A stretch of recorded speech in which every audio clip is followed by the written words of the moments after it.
Here's how to apply to MSAT Secondary. Search for MSAT Secondary. Click here.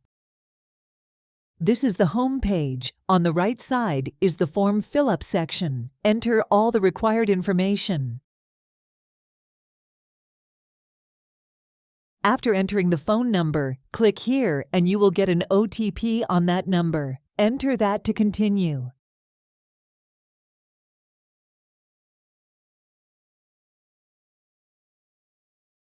This is the basic detail page. Read all the rules and information here. You can easily see the required fee amount for all categories here.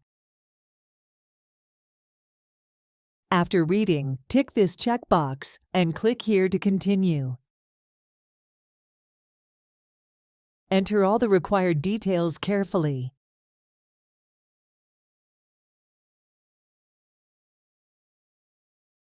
This is the payment page. Enter all the required details carefully.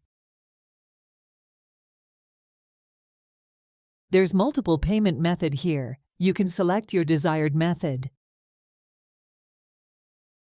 After successful payment, you will enter the personal info section. Enter all the required details.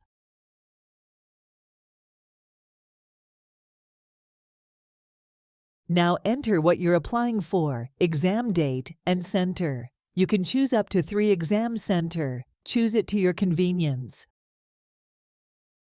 This is the examination detail page. Enter all the required details about your 10th, 12th, and graduation. Now, upload your photo and your signature here. Here you can confirm all the entered details. Once checked carefully, click the Submit button to submit your application. Your application is now submitted successfully. You can download your application and fee receipt from here. You can also select here for correction of application form.